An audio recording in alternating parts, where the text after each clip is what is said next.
everyone. Welcome to the first ever Bravo Boro Directors Roundtable. My name is RJ Palhagi, and I'll be directing The Mouse That Roared next year. Very happy to be surrounded with this great group of people who are kind enough to volunteer their time and be the directors for us, and we're going to have a great season. I'm going to introduce them all right now. Over here we have Danielle Storvik, who's directing One Flew Over the Cuckoo's Nest. We got Sarah Chambers here, who's doing our summer camp, and the kids are going to be putting on Robin Hood. Over here, Joseph Stanley, who's going to be tackling 12 Angry Jurors. And then, of course, behind me is Linda Laughlin, who's going to be putting her own exciting spin on Dracula.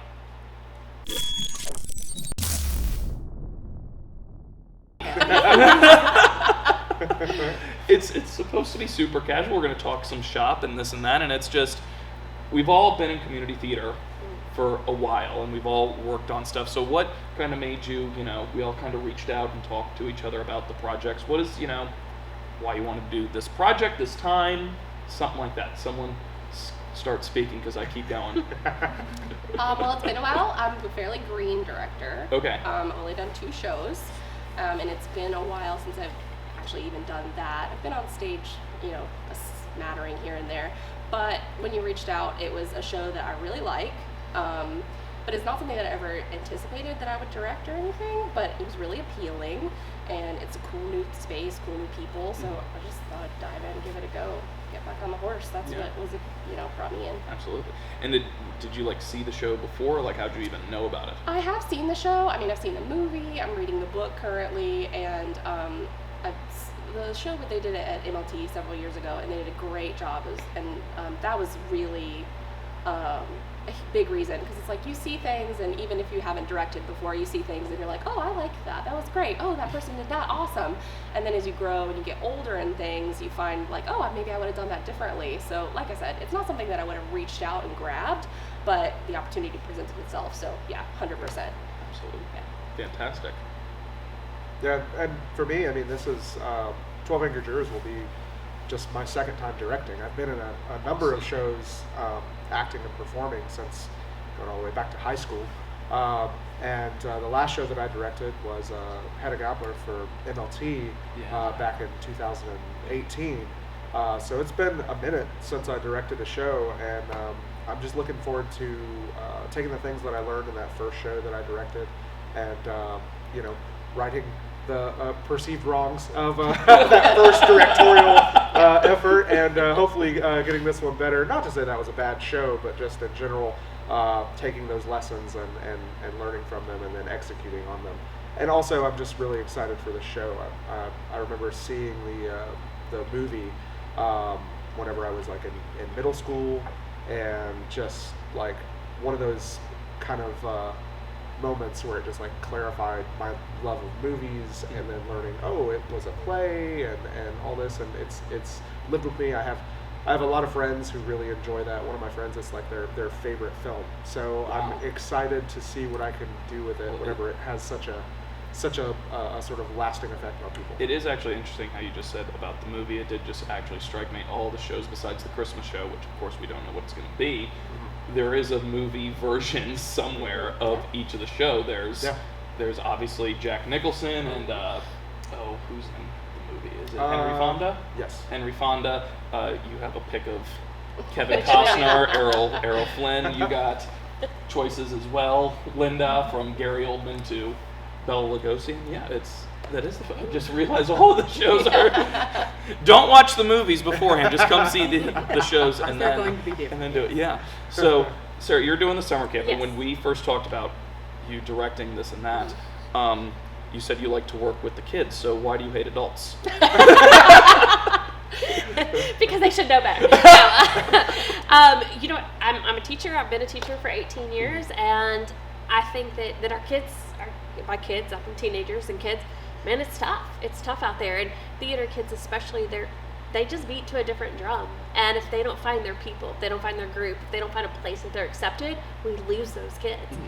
So to be able to give them something different and a place to find their voice and their confidence and their security and just who they are and a family is, there's nothing I could want more as an educator than that. Mm-hmm. Absolutely. That's exciting. Fantastic. Yeah. Thank you. I embrace that. No, absolutely. Yeah. So she didn't say what she didn't like adults though. I know she didn't actually answer. You should. I've never You should run for office. I have directed several shows, but I actually have never directed a show with adults. So, in my experience, kids are just better prepared. They show up, they're off book, they have it all together. Tell me I'm working with kids. And they're supposed to make mistakes, and it's our job to guide them and help them recover and become better through those mistakes. And with adults, I think sometimes I'm like, there's no excuse for you. What is happening right now? So what would you do? I directed a Christmas show a couple years ago, and there were kids in it, Yeah. and I wanted them to dance, Yes. and they refused. Oh, Exactly, they refused. It was like to a Christmas song Did too. you ask nicely? I said, so did you give them minutes? as the director, usually when you tell an actor, that's usually the incentive, right? That's what we hope. True. Oh. These kids refused to dance to any Christmas song. Was I it go, a "You bad dance? No, they could dance however they wanted. It was up to them. They just Oh. refused to dance. I'm like, and they could even pick the song. That sounds like a horrible idea. Maybe they had too much freedom. Yeah. Yeah. You know, Too they got much- to pick the song, they got to pick the dance, so maybe you needed to, Box them in a narrow little it bit. down a little Yeah. bit. Do this, I do boxed this. them in for Balance. everything else. I go, this is the one thing you get to choose on your own. That's too much pressure. So, Linda, you're doing Dracula. I am doing Dracula. Yes, and you said you're going to tramp it up. Is that correct? Well, Valentine's Day needs a love story, and there's the old sappy ones everybody does out there, and I wanted to do something different, and so that's why I chose Dracula, which is indeed a love story and a horror play, but it's a lot of love in it, and yes, I'm going to, Have lots of love, it sounds like. yes. It's going to be PG-13, but it's definitely going to push the envelope. That'll be exciting for Robin Hood would not. Will Yeah. not be PG-13. You don't need to worry. We'll be okay. Valentine's Day, I got to give you something for Valentine's Day. That's fun.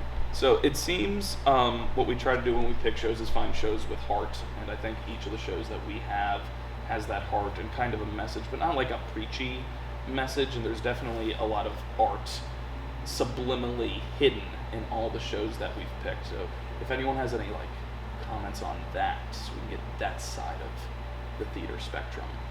Don't look at me like you're confused. You all understand the question. Can you reword that? Well, I mean, for me, with the show that I'm directing, 12 Angry Jurors, I mean, one of the things that I love about it is how, regardless of the fact that it was a show written in the 60s, I mean, it's timeless in a way that it's relevant to this day, and more to the point, I mean, there's something so poignant about the idea of that if you get people in a room and you get people actually face to face engaged in discourse about something controversial, and they're actually having to look at the person that's right next to them or right across from them, and they're having to make their argument, that there's a certain level of civility that comes with the arguments that in some cases you don't see whenever, with the online discourse that we have now on social media, and just if you ever, God forbid, scroll into a comment section on a news article,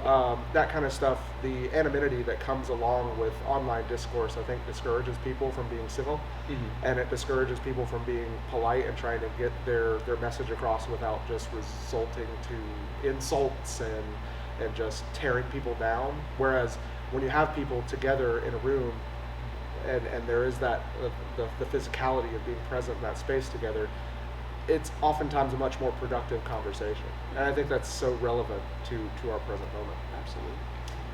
I think that kind of relates to Cuckoo's Nest as well, because I mean, there is no anonymity. I mean, you're talking about these mentally ill, not all of them mentally ill, Mick Murphy, but they are forced to confront each other, face to face, and there is a lack of the civility, in mental institutions, which I think is really important to outreach to the community. So I think there is in itself a little bit of art in displaying that to the community without doing it over the top, and kind of just human to human contact, like how people treat each other.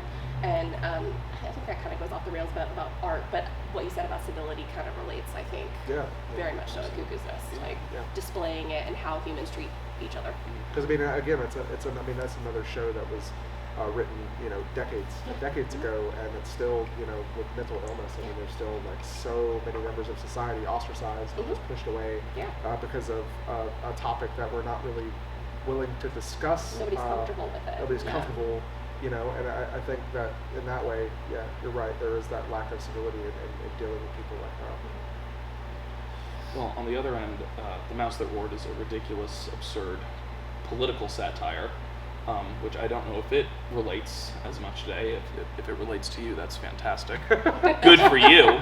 But it is about, a bully and a small country taking on America and, duty and honor and stuff like that, which again, people often interpret in wrong ways, I think, is they think something's honorable, but it's just something that fits their needs compared to what is actually the right or wrong thing to do. And in mine, we get to laugh. I know there's jokes in your two shows, but you are taking on the more serious side, and I'm lucky I just, finished The Outsiders. That was dark enough for everyone for a while. Kids get stabbed and all, so that's, that's fun for the whole family. Where this one, no one gets stabbed in the one. I'm very excited about spoilers, that. Man. Yeah, it might be spoiler. No one gets stabbed, like a lot. Very I had to quantify Light that. stabbing. There might be slight stabbing. I'm gonna have to add it in. Well, I think Dracula has a lot of art too, because there are a lot of the goal. Everybody's got the same goal: get Nina, but they're all doing it from a different perspective. So you get to show how every single person is trying to get to that goal by a different way, and the art is how they go about doing that. I mean, from Dracula one way to Seward and Van Helsing a different. It's all same goal, but a different way to get there, different pathway, and each one's got a different goal. Not only a goal, but a reason for what they're doing. So it brings it all together, I think. And hers. And her way as and the way well. she reacts to every one of the characters too. I think with camp, it's the art comes in the process. We're working with kids, and if you don't know, Robin Hood is a production from 2 weeks of camp. Yeah. So it's a 2-week camp with production, and we are running 2 different tracks. We're running an acting track and we're running a tech track. And so what's so fascinating is the process is they will come in and they're going to learn. They're going to learn, depending on what track they are, skills to help them tell a story and help them to put on this production. And that process of going from day one where you audition and you're having to go through that, to learning how to run lights, to costuming, to makeup, to even assistant directing and stage managing, I mean, as a teen is incredible.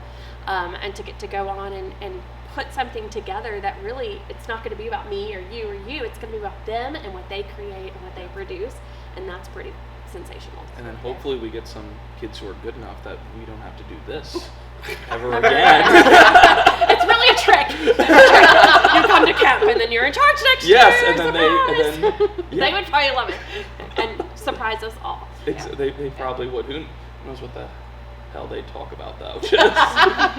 Did you see the latest Attack on Titan? No, I don't know. You haven't you, Sarah? Don't talk about it. That's the show that Jordan will snuggle and watch with me. Oh. Danielle, what show do you snuggle and watch with your husband?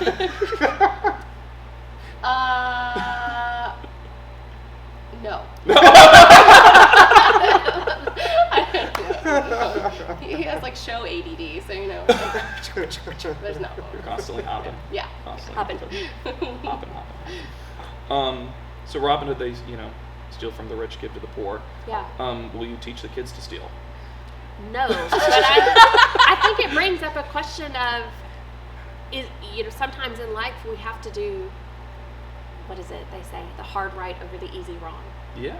And where's that line at? Mm-hmm. And our kids are faced with that every day. Where is my ethical beliefs and what I believe is right and what I believe I should do versus what society is wanting from me and what I'm expected to do, and where are my guides and where are my boundaries? And kids and teens nowadays, they're pushing that boundary more and more and more. And so I think it brings up some good conversations. It's Yeah. more than just a kid, cartoon like I grew up on because I'm old, John singing through the forest or whatever it is. And It's a very catchy song. it so is. You should play that part, except you're not a kid. That would be so fun. Yeah, so I mean, but having those conversations, at what point do you stand up? Mhm. And who's the bully? And how do I stand up and without crossing that line? Mhm. What do I do? Yeah. That's tough. It's exciting. So, Linda, you're doing Dracula and you work for the VA, so you must have access to a lot of blood. Blood. Lots of blood. Yes, I do. Is there going to be a splash Is there going to be zone? a splash zone? Can we have a bloody night? It's what is the audience going to be, Should we sell rain expecting ponchos? sitting there? Yeah, are they going to be drenched in blood? Like what's going to be happening? Make sure you have all your immunization shots before you come to see Dracula. No, there will be no splash zone. You are going to have to worry about, there's going to be a lot of vampires walking around, so we are going to be giving out garlic to everybody for protection. Good. And Theater's going to smell great. Yeah. it's going to smell great. It's also going to be musty and foggy because it's going to be in England. I'm not going to say there's not going to be gore because there absolutely is going to be blood and All gore, right. but it's the love portion of it is going to overshadow most of the gore. There's Yeah. a couple of gories. So this one is definitely not for the kids. No, it's definitely not for Yeah, the kids. so- This is for couples. Valentine's Day is a gift for Valentine's Day. You will enjoy something different to come out and see our play. We will come on cuddle Valentine's Day. to Dracula. Exactly. There. Exciting. And you won't have Race a home. remote. You won't have a remote to But change you'll have it. garlic. And you'll have garlic for To protect you. yes. Could we get a priest? For you? Or Well, for I don't. Dracula? I personally don't need one for Dracula. I feel like that would make people a little more relaxed, Or not? or not. No. Oh, okay. No one's relaxed. It's musty. There's garlic and blood. Nobody rolls their eyes to the garlic, but you say priest, and we're all like, what? Yeah. Why would you have one of No, those? we're not doing a priest. Van Helsing is as close to a priest as it comes. Okay. All right then. Okay. Well, does anyone have anything else? How I are have you a going to question. save the United States in The Mouse That Roared? Well, the Mouse That Because Roared they're attacking isn't. us. There isn't about the United States. It's about Grand Fenwick, and I'm on their side because California is making a knockoff of their only import, Grand Pinot Grand Fenwick. I guess I should go back and reread the script that I'm directing. It'll be important. Yeah, Get that import. right. Give it a quick One, two. reread. I gave it to someone who might be assistant directing, so she needs to read it quickly Yeah. first. That's your kid. Tell her to get on that when you get home. Hey, if the assistant director knows the script, that's all that matters. That's exactly. I'm just gonna coast through it. I'm gonna coast through this one. No, but She'll have you in check. it's. I don't want to give away exactly what happens and how the quote unquote war goes. Oh, yes. No, I have a totally random question, but that was my ADHD being Yeah. visible, so you finished. Please. Okay. Well, it's. But again, it's the Queen of Grand Fenwick. She's a student of history. And because their economy's collapsing because of this knockoff wine, she decides to declare war on the United States to lose on purpose because the U.S. sends millions of dollars of reparations to every country they beat in a war. Except she sends the park ranger, who is like, country before anything else, and he manages to go win the war. And then America has to come, so the president and the secretary of state have to travel to this small country, and then it's that fun political side of the queen who now has to debate the president of the United States the terms of the United States' surrender. Which, knowing, we're the United States, we never really surrender, so it's everyone is confused and it's ridiculous, and it's going to be a lot of fun. Hilarious, yes. It's I want as many extras as we can get for the soldiers because I want little kids, tall, older men, Which fits perfectly. Yeah. Exactly. And you get to wear red tights, shining armor, and have a bow and arrow. This is not Robin Hood. It's the Mouse That Roared. It's a cheap way to double up on costumes. Yeah, exactly. I'm trying to save money here. Gimmick infringement. So if you make the costumes, I'll just borrow them when you're Linda's not. blowing all the money on blood and garlic. I feel like red tights could be used really well for Dracula too. Yeah, I mean, okay, there's a way perfect. we We're- can fit it in 3 shows Yes. here. All Joseph has is a table and people. Solid.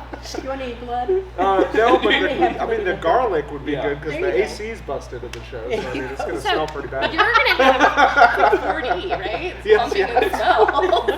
In 4D, smell-o-vision. it's smell. You can smell. Is there gonna be like at Universal with the little things that pop out from underneath? Ah! And like grab your leg. You know what I'm talking about? Yeah, could you get that for That would Dracula, be so Linda? cool. Or have little vampires army crawl under the seats and just pop up and red boom. I would pee my pants, like rather. In some sort of morph suit. I like that. No.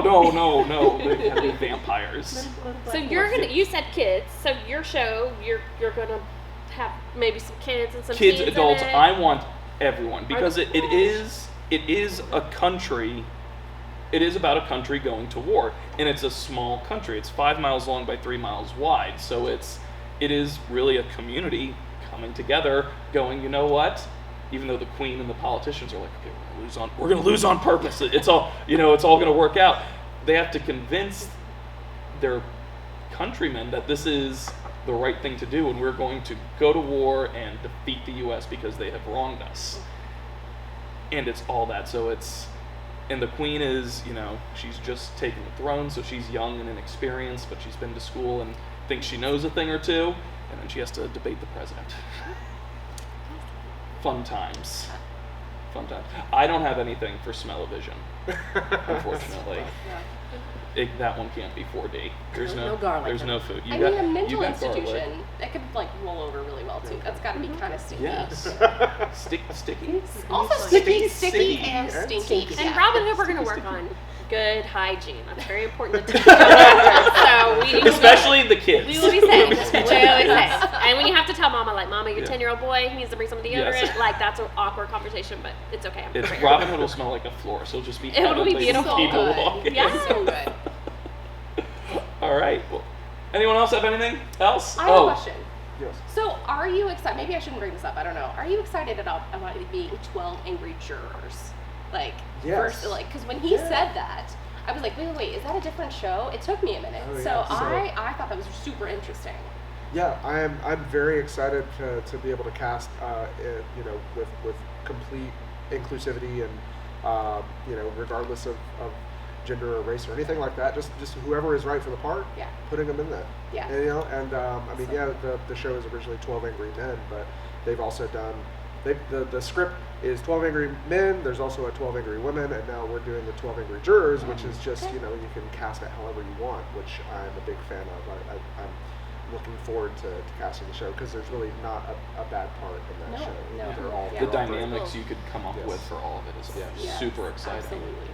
Whereas the rest of us, we're kind of very, very set in. Yeah. You need very specific things. Where you kind of have a blank canvas. Yeah, I get to play around with what casting certain people in this role versus that role is really gonna do in a really fun and interesting way. I'm excited for that. Yeah, I think like you said, I mean the dynamics between, because I've seen it as 12 Angry Men, and I mean it was spectacular, it was great, but there could be so much more Yeah. to it, Yeah. like Yeah. between men versus women. There's all kinds of different things you could do. That's fantastic. Yeah. Absolutely. So, Linda, what are you looking for your Dracula? Because auditions are coming very, very soon. Or maybe by the time this is released, we've already cast the show. So, what is it? So this question does not matter. So it But doesn't answer matter, in the right but place. people might find it very interesting. What are you looking for your Dracula? Well, mostly adults because, like I said, it is going to be Right. I No thought we've children. established We that. got that. You can't have a garlic allergy. Yeah, you can't have a garlic allergy or Maybe blood. maybe you should. I mean, There's going to be some mild accents. Of course, Dracula has to have a Transylvanian accent, but not over, and most of the cast is going to have a mild English accent because it takes place in London. And I am looking for all ages. We're going to have older ones for some of the roles, and we're going to actually have some young vixens, and they're going to be the 10 to 14 age group that get to be in a play. So it's kind of open for anybody that is Linda. interested, equal male and female. Linda, Yes, sir. what does a Transylvanian accent sound like? I'm not asking you, RJ. No, I don't know. I'm asking you. You it like, see ho, Bella ho, ho? Lugosi? Yes, sir. That's right. That's A little bit more. Linda's going. Jamaican? Linda's, Is it like- Linda's Dracula's goal. Bring me some gabagool. garlic. Is it like Count Dracula? Oh my That's goodness. Yes. Like, what do you think? Go, I don't go, do go. it. Hope her I don't Dracula do goes, accents. wah, ah, ah, Yeah, that's the only example we have. Everyone's gonna come into auditions and just say That's gonna have to Sesame be. Street will work. That's gonna have to be a promo. We're gonna have to have whoever's Dracula like teach children how to count Oh my gosh. to promote the show. or do like 20 different accents. It's Dracula. Go all Let's just country. say not Tennessean. It's got Yeah. to have a little No- bit no and not Southern the Dracula. accent that he's been throwing out. I'll plead the fifth to that. And English and, and then the Vixens are basically hissing. English, British? Aren't you a teacher? I teach English. Wait, that's Okay then. Well, I'll plead the fifth. well. On that note, I think British. that is all we have. I think most of us need a This is refill. Coffee Parents Summer Camp. You're gonna edit this, right? It's yeah. Again, my name is RJ Palhegi. This is Danielle Storvik, Sarah Chambers, Joseph Stanley, and Linda Laughlin. Again, we're the directors for the 2022 season for Bravo Boro, and we can't wait to see you all at all the shows next year. Have a great rest of your day. Thank you.